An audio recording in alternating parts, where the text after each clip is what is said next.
தொழுகையின் அர்க்கானுகளில் 8வது ருக்குன் தூண். சஜிதாவிலிருந்து 70 2 சஜிதாவுக்கள் மத்தியில் அமர்வது, அதாவது 70 அமர்வது.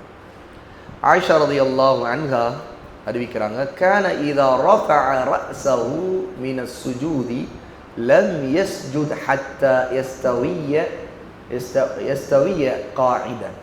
நபி ஸல்லல்லாஹு அலைஹி வஸல்லம் தம்முடைய தலை சஜிதாவிலிருந்து உயர்த்தினால் நேராக அமரும் வரை மீண்டும் சஜிதா செய்ய மாட்டார்கள். 2வது சஜிதாவுக்கு போகிறதா இருந்தால் ரசூலுல்லாஹ் நேராக உட்காருவாங்க. உட்கார்ந்த பிறகுதான் ரசூல் ஸல்லல்லாஹு அலைஹி வஸல்லம் 2வது சஜிதாவுக்கு போவாங்க.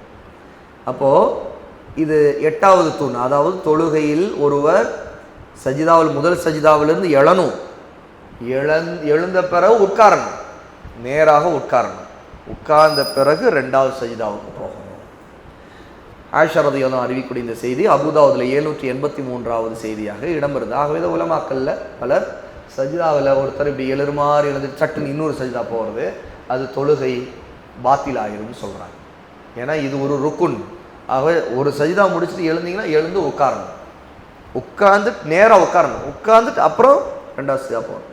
இப்போ இந்த மாதிரி சில விஷயங்களில் சிலருக்கு உடல்நிலை பிரச்சனைகள் காரணமாக ஒரு ஆள் தன்னால் முடிஞ்ச அளவுக்கு எழுவார், அதுக்கு மேலே தன்னால் முடியலைன்னா ஒரு அடுத்த சஜிதாவுக்கு போகிறான்னா அவருடைய தொழுகை செல்லும். ஏன்னு அல்லாஹ் அவரை மன்னித்தார். ஏன்னா அவரால் தன்னால் முடிந்த வரைக்கும் அவர் முயற்சி செய்கிறார். அவருடைய உடல்நிலை பிரச்சனைகள் காரணமாக அவரால் முடியல.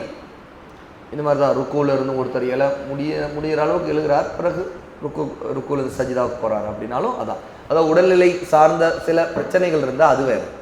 ஆனால் வழக்கமாக சட்டம் என்னன்னு கேட்டால் அவர் எழுந்து உட்காரணும், உட்கார்ந்துட்டு தான் அடுத்த 2வது சஜிதாவுக்கு போகணும், ருக்குவில் எழுந்து நின்ற பிறகு தான் அடுத்த சஜிதாவுக்கு போகணும். இதுதான் அதில் உள்ள சட்டம்.